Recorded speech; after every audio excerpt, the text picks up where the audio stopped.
영숙 씨, 우리 애들 봐주실 수 있죠? 어차피 맨날 하던 일이잖아요.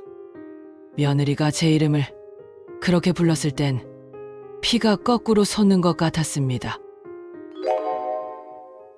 오늘은 이영숙님의 사연입니다. 시작 전 무료로 하실 수 있는 구독과 좋아요를 눌러주시면 매일 새로운 감동 이야기를 가장 먼저 시청하실 수 있습니다. 그리고 여러분은 지금 어디서 무엇을 하시면서 듣고 계신가요? 여러분의 이야기도 궁금합니다. 댓글로 남겨주세요. 그럼 사연 시작합니다. 안녕하세요. 저는 경기도 부천시에 사는 이영숙이라고 합니다. 정말 억울했던 제 이야기 좀 들어주세요. 지금 생각해보니 그때는 정말 어리석었습니다. 며느리들이 저를 그렇게 대할 때마다 가슴이 찢어지는 듯 했지만 그저 참고 또 참았거든요. 아이고 참, 그때 제가 왜 그렇게 순진했는지 모르겠어요. 저는 올해로 62세입니다. 남편을 잃은 지도 벌써 5년이 흘렀어요. 그분이 돌아가신 후로 제 삶은 완전히 달라졌습니다. 두 아들이 있는데 첫째는 의사, 둘째는 변호사더라고요. 남편이 살아계실 때는 며느리들도 저를 어머님, 어머님 하며 공손하게 대했었는데 말이에요. 남편이 돌아가신 후 장례식장에서부터 느꼈습니다. 뭔가 달라진 분위기를요. 큰며느리 미정이가 저에게 말하더군요. 어머니, 이제 아버님도 안 계시니까 저희가 어머니 모시고 살아야죠. 그런데 집이 너무 크시잖아요. 좀 더 작은 곳으로 이사하시는 게 어떨까요? 그때는 며느리가 저를 걱정해서 하는 말인 줄 알았습니다. 아이고 세상에나 정말 순진했죠. 작은 며느리 수진이도 거들더라고요. 맞아요, 어머니. 큰 집에 혼자 계시면 외로우실 텐데 저희 근처 작은 아파트로 오시면 자주 뵐 수 있을 거예요. 그렇게 해서 저는 30년을 살던 집을 떠나 작은 투룸 아파트로 이사했습니다. 그때만 해도 며느리들이 진심으로 저를 걱정해 준다고 생각했거든요. 그런데 그때가 제 고생의 시작이었습니다. 이사한 지 한 달쯤 되었을까요? 큰며느리가 찾아와서는 어머니, 생활비가 부족하시죠? 저희가 매달 용돈 드릴 테니까 걱정 마세요 하더라고요. 그러면서 주는 돈이 고작 30만 원이었습니다. 그것도 두 달에 한 번씩요. 30만 원으로 어떻게 한 달을 버티라는 건지. 전기세, 가스비, 관리비만 해도 15만 원이 넘는데 말이에요. 그래서 할 수 없이 근처 식당에서 일하기 시작했습니다.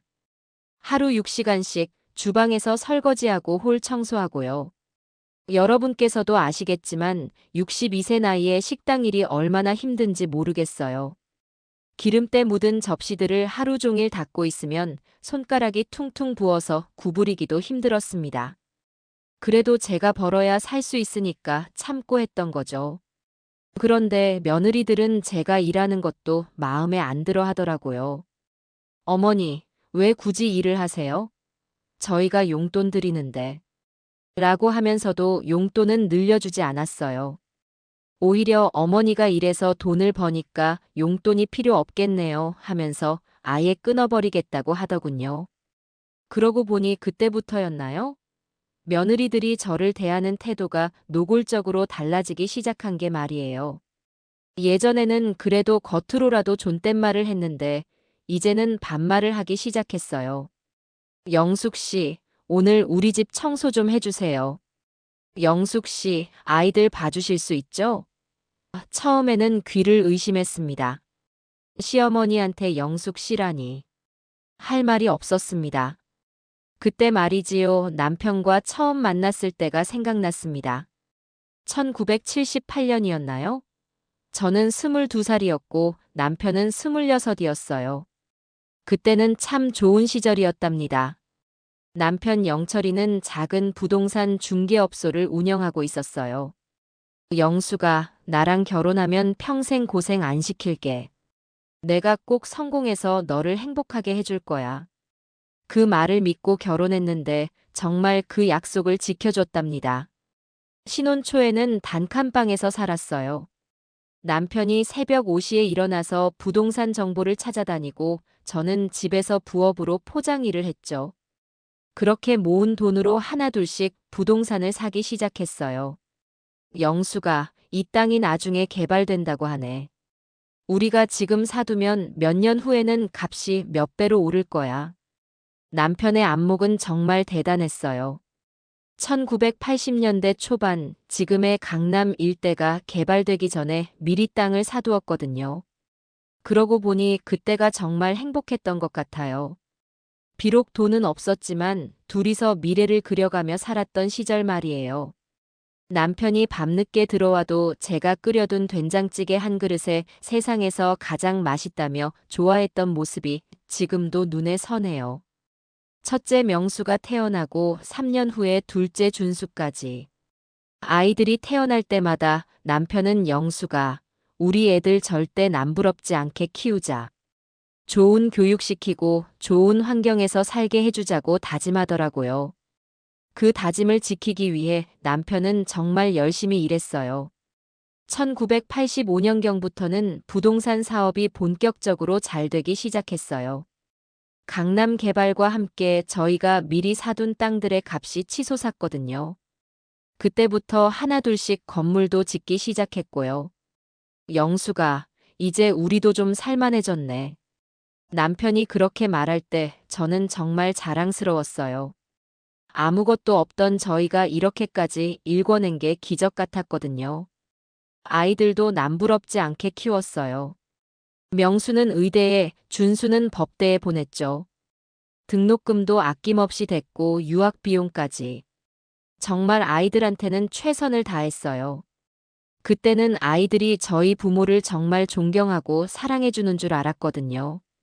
명수가 의사가 되고 미정이랑 결혼할 때, 준수가 변호사가 되고 수진이랑 결혼할 때, 저는 정말 행복했어요.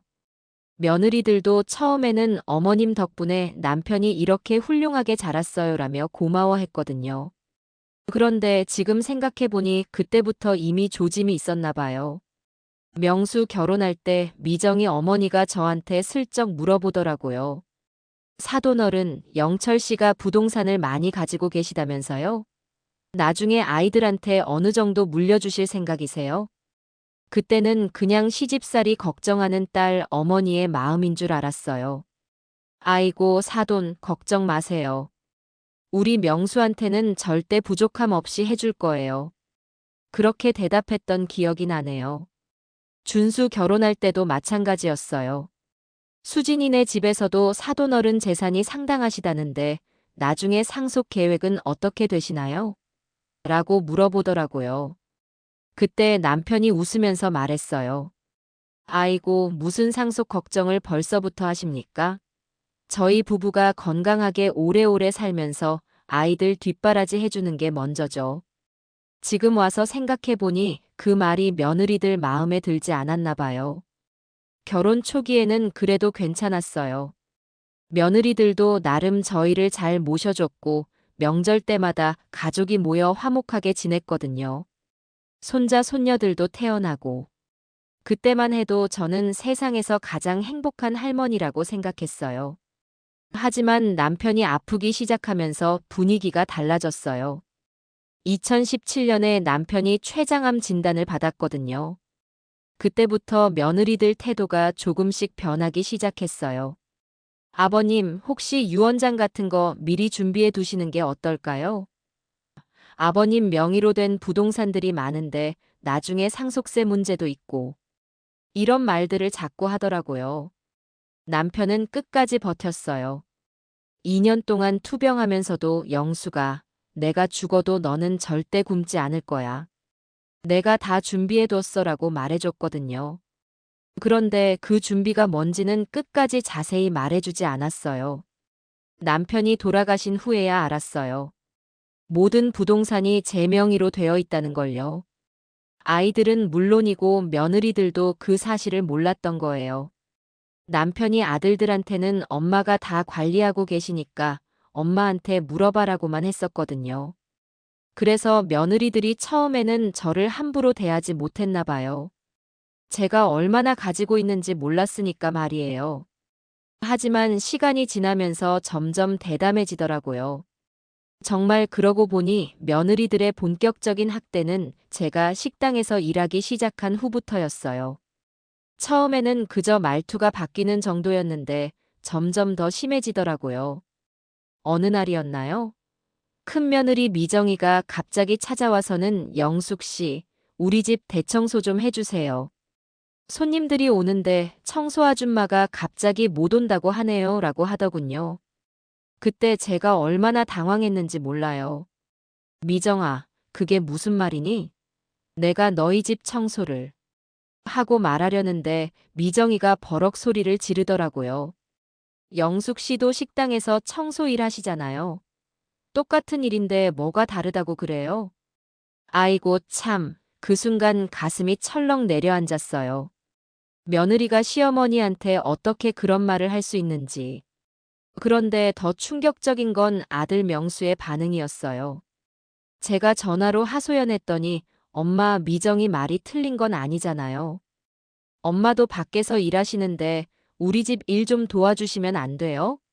라고 하더라고요. 그때부터였어요. 제가 정말로 며느리들의 하녀 취급을 받기 시작한 게 말이에요. 일주일에 서너 번은 며느리들 집에 불려가서 청소를 해야 했어요.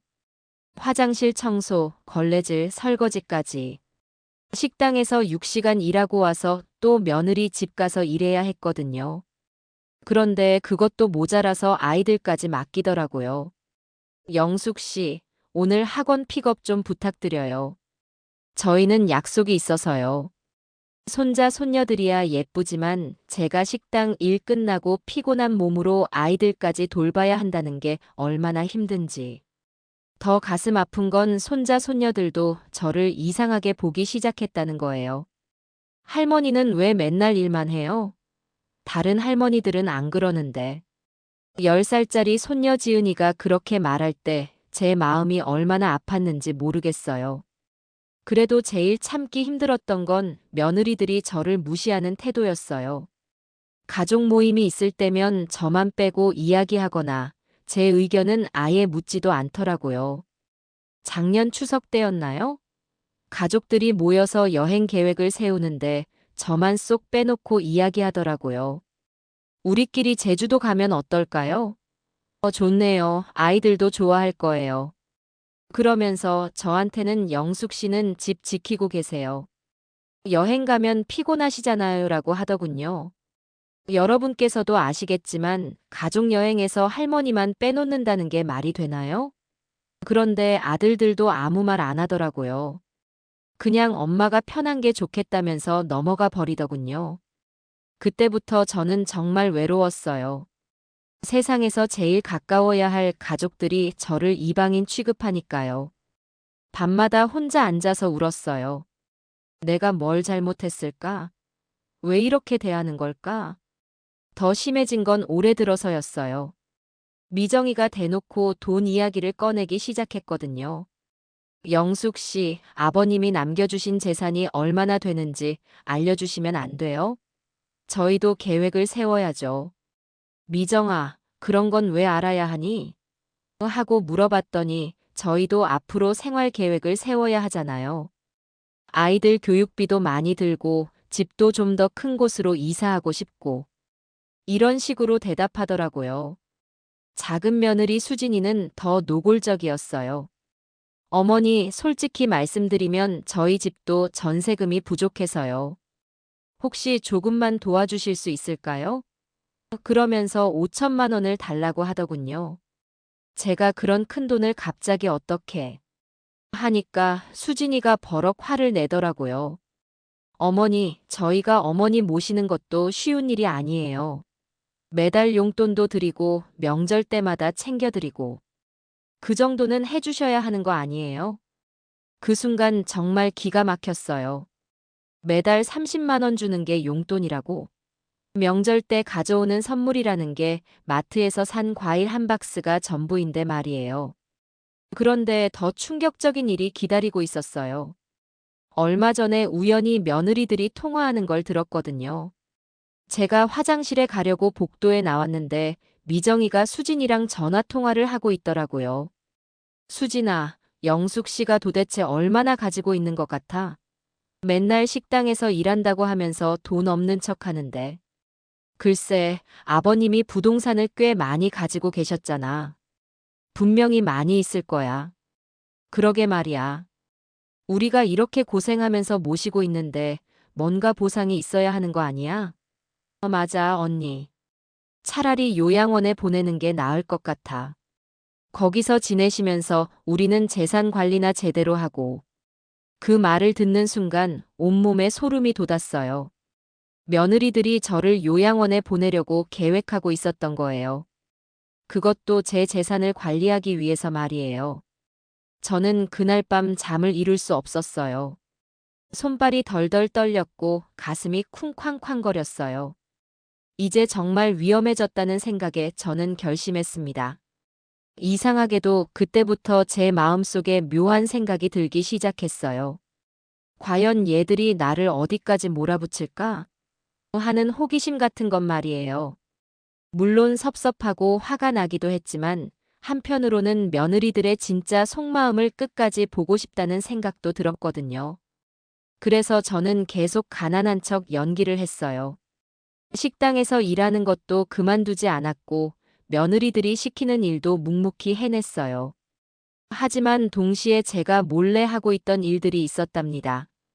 매일 오후 3시쯤이면 저는 집 앞 버스 정류장으로 나갔어요. 72번 버스를 기다리는 척하면서 말이에요. 며느리들이나 동네 사람들은 제가 어디 일 보러 가는 줄 알았겠지만 사실은 전혀 다른 목적이었어요. 그 시간에 정류장에 나가는 이유가 있었거든요.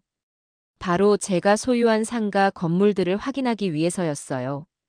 정류장에서 보면 길 건너편에 있는 5층 상가 건물이 보이는데 그게 바로 제 건물 중 하나였어요. 아이고 참, 1층 편의점 간판이 또 바뀌었네. 혼자 중얼거리면서 임대 상황을 체크했어요. 새로운 임차인이 들어오면 임대료 협상도 다시 해야 하고 건물 관리도 신경 써야 하거든요. 그런데 재미있는 게 뭐냐면 동네 아주머니들이 제게 물어보더라고요. 영숙 씨, 매일 버스 정류장에서 뭐 하세요? 버스는 안 타시고 계속 서 계시던데. 아이고, 그냥 바람이나 쐬려고요. 집에만 있으면 답답해서요. 그렇게 둘러댔지만 사실은 제 부동산들을 관리하는 시간이었어요. 정류장에서 20분 정도 서 있으면 제가 주시해야 할 건물들이 다 보였거든요. 길 건너편 상가 건물, 오른쪽으로 200m쯤 떨어진 오피스텔, 그리고 왼쪽 골목 안에 있는 다세대 주택까지. 모두 제 소유였어요. 그때마다 휴대폰으로 부동산 관리회사 김대리에게 연락했어요. 김대리, 5층 상가 2층 사무실 비어 있는 것 같은데 확인해봐요. 네, 사장님. 바로 확인해서 연락드리겠습니다. 김대리는 남편이 살아계실 때부터 저희 부동산을 관리해준 분이에요. 남편이 돌아가신 후에도 계속 저만 알고 있는 비밀 연락처로 소통하고 있었거든요. 아들들은 물론이고 며느리들도 김대리의 존재를 전혀 몰랐어요. 사장님, 이번 달 임대료 수입이 들어왔습니다. 총 2억 3천만 원입니다. 김대리가 그렇게 보고할 때마다 저는 묘한 기분이 들었어요. 며느리들이 저를 30만 원으로 연명하는 가난한 시어머니로 생각하고 있는데 실제로는 한 달에 2억이 넘는 수입이 있었거든요. 그 돈들은 모두 제가 따로 만든 비밀 계좌에 적립되고 있었어요. 남편이 생전에 영수가 만약을 대비해서 아무도 모르는 계좌 하나는 만들어 두어야 해라고 했던 말을 따른 거였죠. 정류장에서 부동산 관리를 마치고 나면 저는 다시 집으로 돌아와서 가난한 척 연기를 계속했어요. 아이고, 오늘도 일하러 갔다 왔는데 몸이 아프네. 나이가 드니까 체력이 딸려서. 이런 식으로 말이에요. 며느리들은 제가 매일 나가는 걸 보고 영숙 씨 참 부지런하시네요. 그 나이에도 일 찾아다니시고 하면서 비아냥거렸어요. 정작 제가 무슨 일을 하는지는 관심도 없으면서 말이에요. 어느 날은 큰며느리 미정이가 물어보더라고요. 영숙 씨, 매일 어디 가시는 거예요? 혹시 다른 일자리 알아보시는 거예요? 아니야, 그냥 산책 겸 나가는 거야. 집에만 있으면 우울해져서. 그렇게 대답했더니 미정이가 코웃음을 치더라고요. 에이, 무슨 산책을 매일 같은 시간에 똑같은 곳으로 가세요? 그때 저는 가슴이 철렁했어요. 혹시 제가 뭘 하는지 들켰나 싶어서요. 하지만 미정이는 그저 제가 일자리를 찾아다니는 줄 알고 있었어요. 영숙 씨, 솔직히 말씀드리면 그 나이에 무슨 일을 더 하시려고 해요? 차라리 집에서 손자 손녀들이나 봐주시는 게 낫지 않을까요? 그러면서 또 아이들을 맡기려고 하더라고요. 그런데 정말 웃긴 건 뭐였냐면 제가 매일 보고 있던 그 상가 건물 1층에 미정이가 자주 다니는 미용실이 있었다는 거예요. 미정이는 자기가 다니는 미용실 건물이 시어머니 소유인 줄도 모르고 있었던 거죠. 사장님, 1층 미용실에서 임대료 협상 요청이 들어왔습니다. 어떻게 하시겠습니까? 김 대리가 그렇게 물어볼 때마다 저는 속으로 웃음이 나왔어요. 며느리가 다니는 미용실 임대료를 제가 결정하고 있다니. 적정선에서 해주세요. 너무 많이 올리면 안 되고요.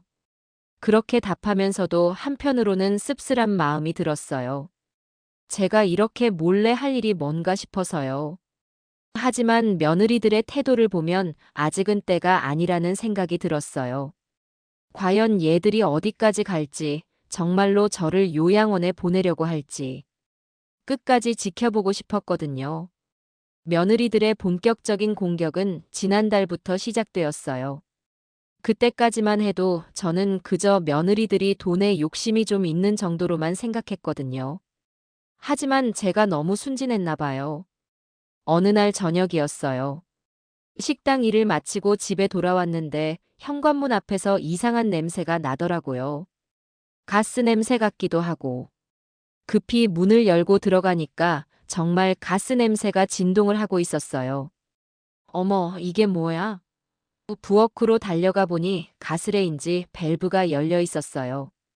다행히 불은 켜지지 않은 상태였지만 가스가 새고 있었던 거죠. 저는 급히 창문을 열고 환기를 시켰어요. 그런데 이상한 건 제가 집을 나설 때는 분명히 가스 밸브를 잠갔다는 거예요. 평생 요리를 해온 제가 그런 실수를 할 리가 없거든요. 혹시 내가 깜빡했나? 싶었지만 아무래도 이상했어요. 다음 날 큰며느리 미정이가 찾아왔을 때 그 이야기를 했더니 미정이가 이상한 반응을 보이더라고요. 어머, 영숙 씨 나이가 드시니까 깜빡하시는 일이 많아지셨나 봐요. 정말 위험한 일이었네요. 그러면서 미정이가 덧붙이더군요. 영숙 씨, 혼자 사시기엔 너무 위험한 것 같아요. 혹시 실버타운이나 요양원 같은 곳에서 지내시는 건 어떠세요? 안전하고 좋잖아요. 그때 제 등골에 서늘한 기운이 흘렀어요. 혹시 이 가스 사건이 우연이 아닐 수도 있겠다는 생각이 들었거든요. 하지만 확실한 증거가 없으니 그냥 넘어갔어요. 그런데 일주일 후에 또 다른 일이 벌어졌어요. 새벽에 갑자기 현관 초인종이 계속 울리는 거예요. 딩동딩동, 몇 분씩 쉬지 않고 계속요. 저는 깜짝 놀라서 일어났는데 밖을 봐도 아무도 없더라고요. 누구세요? 하고 물어봐도 대답이 없고. 그런 일이 사흘 연속으로 계속됐어요. 잠을 제대로 잘 수가 없었어요. 신경이 예민해져서 조그만 소리에도 깜짝깜짝 놀라게 되더라고요. 그러던 어느 날 밤 정말 무서운 일이 있었어요. 화장실에 가려고 일어났는데 현관문 손잡이가 돌아가는 소리가 들린 거예요. 누군가 열쇠로 문을 열려고 하는 것 같았어요. 누구세요? 제 목소리가 떨렸어요. 그러자 문 밖에서 발소리가 급히 멀어지더라고요. 저는 무서워서 벌벌 떨면서 문틈으로 밖을 내다봤는데 사람 그림자가 계단 쪽으로 사라지는 게 보였어요. 다음 날 아침에 문을 확인해 보니까 자물쇠 주변에 긁힌 자국이 있더라고요. 누군가 정말로 열쇠로 문을 열려고 했던 거예요. 저는 너무 무서워서 아들 명수에게 전화했어요. 명수야, 어젯밤에 누가 우리 집 문을 열려고 했어. 너무 무서워서. 그런데 명수의 반응이 이상했어요. 엄마, 그런 일이 있었어요? 혹시 꿈은 아니었을까요? 꿈이 아니야. 분명히 봤어. 제가 그렇게 말하니까 명수가 한숨을 쉬더라고요. 엄마, 요즘 스트레스를 많이 받으시나 봐요. 혹시 병원에서 검사 한번 받아보시는 게 어떨까요? 그 순간 저는 깨달았어요. 명수도 며느리들과 한패라는 걸요. 제가 정신적으로 문제가 있다고 몰아가려는 거였어요. 그래야 요양원에 보내기 쉬우니까요. 그날 오후에 작은 며느리 수진이가 찾아왔어요. 그런데 수진이가 하는 말이 더 충격적이었어요. 어머니, 솔직히 말씀드릴게요. 어머니 혼자 사시기에는 너무 위험한 것 같아요. 무슨 위험? 제가 물어보니까 수진이가 차근차근 설명하더라고요. 어머니, 요즘 깜빡하시는 일이 많잖아요. 가스도 그렇고 밤에 이상한 소리 듣는다고 하시고. 혹시 치매 초기 증상은 아닐까요? 치매라니. 내가 언제 치매? 제가 화를 내려는데 수진이가 더 무서운 말을 하더라고요. 어머니, 만약에 정말 큰 사고라도 나면 어떻게 해요? 저희도 죄송스럽지만 매일 와서 돌봐드릴 수는 없거든요. 그러면서 수진이가 꺼낸 게 요양원 팸플릿이었어요. 여기 정말 좋은 곳이에요. 시설도 깨끗하고 의료진도 상주하고 있고 어머니 같은 분들이 안전하게 지내시기에 딱 좋은 곳이에요. 저는 그 팸플릿을 받아보면서 온몸이 떨렸어요. 정말로 저를 요양원에 보내려고 구체적인 계획을 세우고 있었던 거예요. 그것도 제가 정신적으로 문제가 있다는 핑계를 대면서요. 수진아, 난 아직 멀쩡해. 요양원에 갈 이유가 없어. 제가 그렇게 말하니까 수진이의 표정이 차갑게 변하더라고요. 어머니, 저희가 어머니 걱정해서 하는 말인데 왜 그렇게 거부하세요? 언니도 같은 생각이에요. 어머니가 혼자 계시면서 이상한 일들이 자꾸 생기니까 저희도 걱정이 돼서 잠을 못 자겠어요. 수진이의 목소리에는 짜증이 섞여 있었어요. 그날 밤 저는 정말 잠을 이룰 수 없었어요. 며느리들이 정말로 저를 제거하려고 한다는 확신이 들었거든요. 가스 사건도 새벽의 초인종 소리도 문 열쇠 소리도 모두 우연이 아니었을 거예요. 저는 그때 결심했어요. 더 이상 당하고만 있을 수는 없다고. 며느리들이 어디까지 갈지 끝까지 지켜본 다음에 제가 직접 나서야겠다고요. 다음 날 버스 정류장에 나가서 김대리에게 전화했어요. 김대리, 혹시 급한 일이 생기면 제가 바로 연락할 수 있는 변호사 있나요? 네, 사장님. 저희가 거래하는 법무법인이 있습니다. 왜 그러세요? 아직은 말할 수 없지만 곧 필요할 것 같아요. 미리 준비해 두세요. 저는 그렇게 말하면서 마음을 다잡았어요. 이제 정말 전쟁이 시작될 거라고요. 그 이후로 며느리들의 공격은 더욱 치밀해졌어요. 하지만 저도 가만히 당하고만 있지는 않았답니다. 제가 매일 나가는 버스 정류장에서의 활동도 더 활발해졌고요. 어느 날 오후 평소처럼 정류장에 나가서 제 건물들을 확인하고 있는데 길 건너편 상가 건물 앞에 낯선 차가 서 있더라고요. 검은색 세단이었는데 차 안에 사람이 2명 앉아 있었어요. 처음에는 그냥 손님인 줄 알았는데 몇 시간 후에 다시 봐도 똑같은 자리에 있더라고요. 그리고 그 사람들이 자꾸 제가 있는 정류장 쪽을 바라보는 것 같았어요. 이상하네. 저는 김대리에게 전화했어요. 김대리, 혹시 우리 상가 건물 앞에 수상한 차 있는 거 보셨어요? 아, 사장님 말씀하시는 그 검은 차요? 저도 며칠 전부터 봤는데 누가 뭘 하는 건지 모르겠어요. 그때 김대리가 중요한 정보를 알려줬어요. 그런데 사장님, 어제 큰아드님 부인이 오셨더라고요. 건물주가 누구냐고 물어보시면서요. 뭐라고?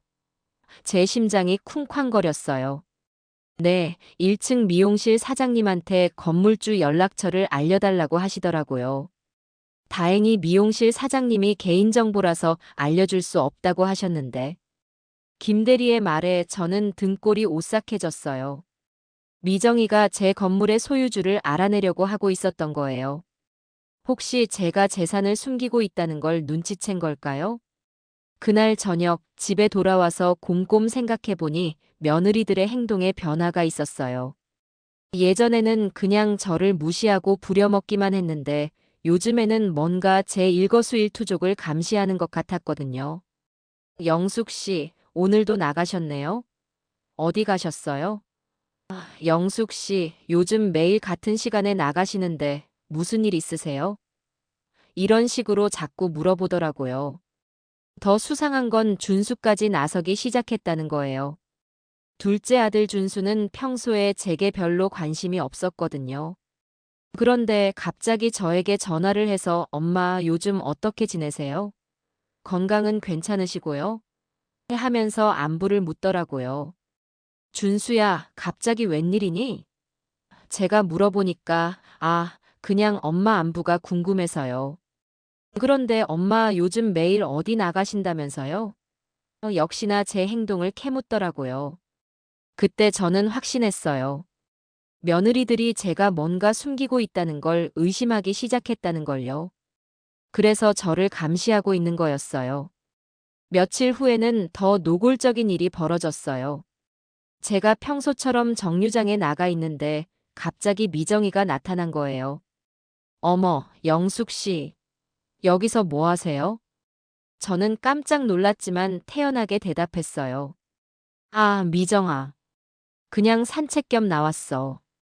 그런데 왜 매일 여기서만 서 계세요? 산책이면 좀 더 걸어 다니셔야 하는 거 아니에요? 미정이의 눈빛이 의심스러워 보였어요. 저는 재빨리 핑계를 댔어요. 아이고, 다리가 아파서 많이 못 걸어 다녀. 여기서 버스나 보면서 시간 보내는 거야. 그래도 매일 같은 시간에, 같은 장소에. 좀 이상하지 않나요? 미정이가 계속 따져 묻더라고요. 그 순간 저는 정말 위험하다는 생각이 들었어요. 미정아, 나이 든 사람이 규칙적으로 사는 게 뭐가 이상하니? 젊은 사람들은 몰라도 우리는 습관이 중요해. 그렇게 말하면서도 제 심장은 쿵쾅거렸어요. 그날 이후로 저는 정류장에 나가는 시간을 바꿨어요. 때로는 오전에, 때로는 저녁에. 불규칙하게 나가면서 며느리들의 감시를 피하려고 했어요. 하지만 김대리를 통해 더 놀라운 소식을 들었어요. 사장님, 큰일 났습니다. 어제 큰아드님이 직접 우리 사무실로 오셨어요. 뭐라고? 네, 아버님 명의로 된 부동산이 있는지 확인해 달라고 하시더라고요. 혹시 어머님이 모르는 재산이 있을 수도 있다면서요.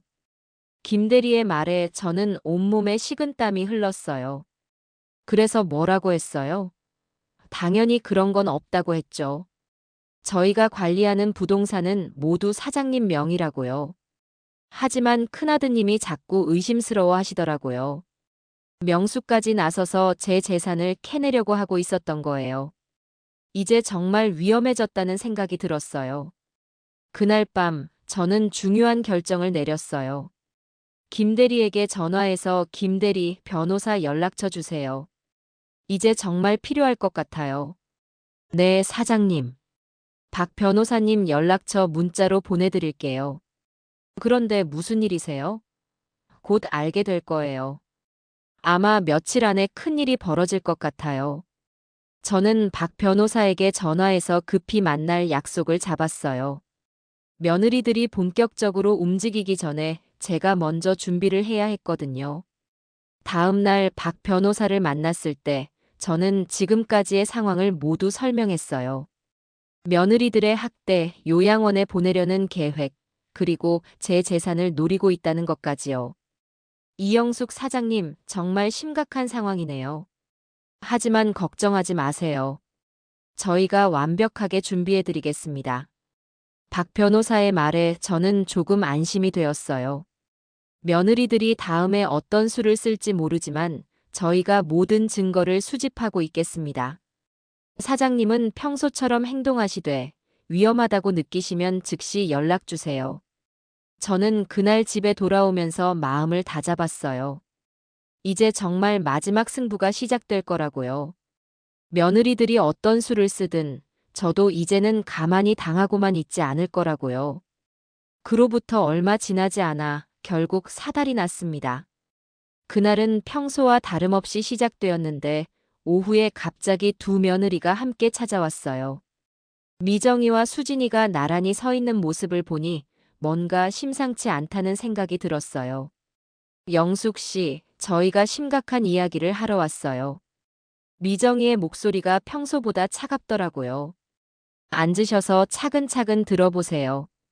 저는 가슴이 쿵쾅거렸지만 태연한 척했어요. 그래, 무슨 이야기인데? 그러자 수진이가 테이블 위에 서류 뭉치를 내려놓더라고요. 영숙 씨, 솔직히 말씀드릴게요. 저희가 조사를 해봤어요. 미정이가 서류를 펼치면서 말했어요. 어머니가 저희한테 거짓말을 하고 계셨더라고요. 제 심장이 철렁 내려앉았어요. 혹시 제 재산을 알아낸 걸까요? 하지만 저는 끝까지 모르는 척했어요. 무슨 거짓말? 내가 언제? 이것 좀 보세요. 수진이가 서류 중 하나를 저에게 내밀었어요. 영숙 씨 명의로 된 부동산 목록이에요. 저희가 조사해서 알아낸 거예요. 그 순간 저는 온몸에 소름이 돋았어요. 정말로 제 재산을 알아낸 거였어요. 서류에는 제가 소유한 상가 건물, 오피스텔, 다세대 주택들의 목록이 상세하게 나와 있었어요. 어떻게 이걸? 제가 중얼거리자 미정이가 비웃듯이 말했어요. 영숙 씨, 정말 교묘하게 숨기셨네요. 저희가 30만 원씩 용돈 드리면서 고생하고 있는데 영숙 씨는 매달 억대 수입이 있었던 거네요. 그게 아니야. 저는 당황해서 말을 더듬었어요. 하지만 이미 들통이 난 상황에서 변명할 여지가 없었어요. 수진이가 더 충격적인 말을 했어요. 영숙 씨, 저희를 완전히 바보로 보셨네요. 가난한 척하면서 저희한테 청소까지 시키고. 정말 뻔뻔하세요. 아니야, 너희들이 나를 그렇게 대해서. 제가 해명하려고 하자 미정이가 버럭 소리를 질렀어요. 됐어요. 변명은 그만하세요. 미정이의 얼굴이 빨갛게 달아올랐어요. 영숙 씨, 이제 게임 끝이에요. 저희가 뭘 원하는지 아시죠? 그때 수진이가 또 다른 서류를 꺼냈어요. 이건 재산 분할 협의서예요. 어머니가 가지고 계신 부동산들을 저희 명의로 이전해 주시면 됩니다. 뭐라고? 저는 그 말을 듣고 정신이 번쩍 들었어요. 내 재산을 너희들한테 넘기라고? 당연하죠. 미정이가 당당하게 말했어요. 어차피 나중에는 저희가 상속받을 건데 미리 정리하는 게 좋잖아요. 상속세도 절약하고 말이에요. 그 순간 저는 깨달았어요. 며느리들이 처음부터 계획했던 게 바로 이거였구나. 저를 가난한 늙은이로 만들어서 무력화시킨 다음 재산을 빼앗으려는 거였어요. 안 돼. 제가 단호하게 말했어요. 내가 왜 내 재산을 너희들한테 줘야 하는데? 그러자 며느리들의 얼굴이 일그러졌어요. 수진이가 협박하기 시작했어요. 영숙 씨, 거부하시면 곤란해요. 저희가 어머니를 얼마나 잘 모셨는데. 이제 와서 이러시면 안 되죠. 그리고 영숙 씨가 저희를 속였다는 게 알려지면 어떻게 될까요? 미정이가 덧붙였어요. 동네 사람들이 뭐라고 할까요? 며느리들 고생시키면서 재산 숨기고 있던 시어머니라고. 며느리들의 협박은 더욱 노골적이 되었어요. 영숙 씨, 선택하세요. 자발적으로 협조하시든지 아니면 저희가 법적 조치를 취하든지. 법적 조치? 제가 물어보자 수진이가 음험하게 웃었어요. 영숙 씨가 치매 초기 증상을 보이고 계시잖아요. 가스 사고도 그렇고 밤에 이상한 소리 듣는다고 하시고. 한정치산 신청하면 될 것 같은데요. 그 말을 듣는 순간 제 온몸에 분노가 치밀어 올랐어요. 치매라니. 한정치산이라니.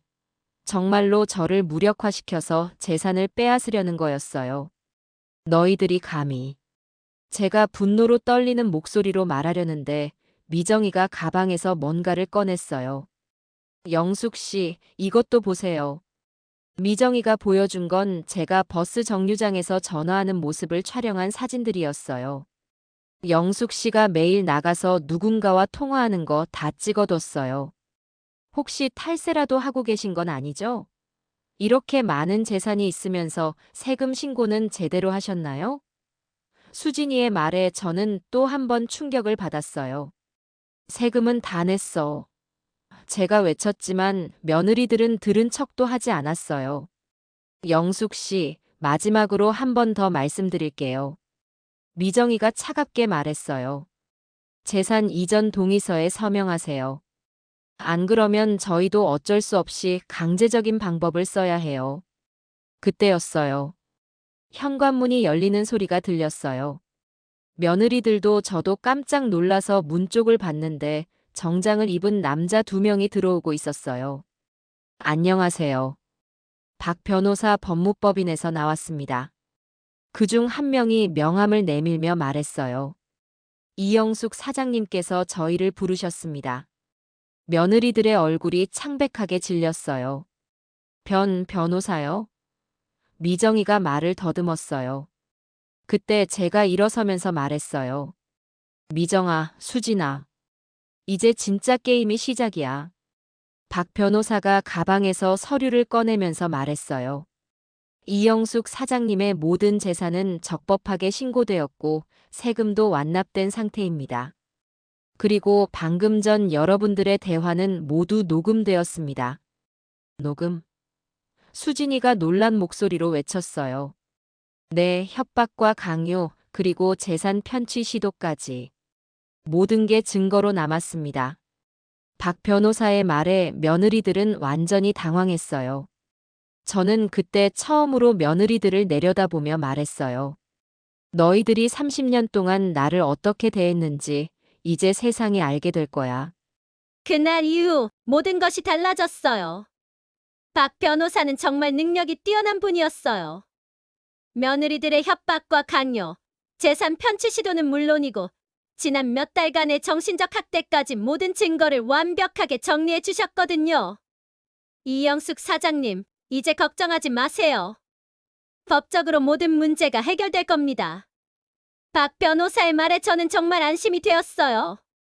며느리들은 그날 이후로 완전히 달라졌어요.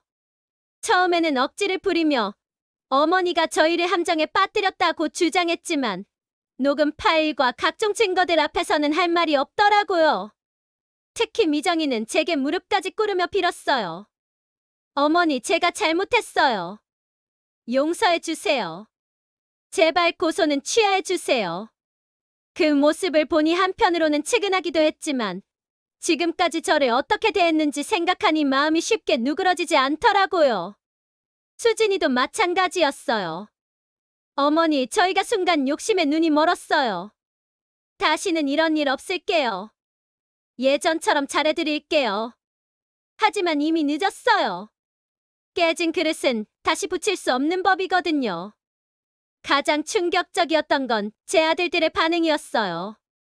명수와 준수는 며느리들의 행동을 전혀 몰랐다고 주장했어요. 엄마, 저희는 정말 몰랐어요.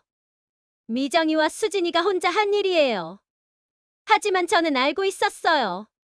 적어도 명수는 며느리와 함께 제 재산을 조사했다는 거요.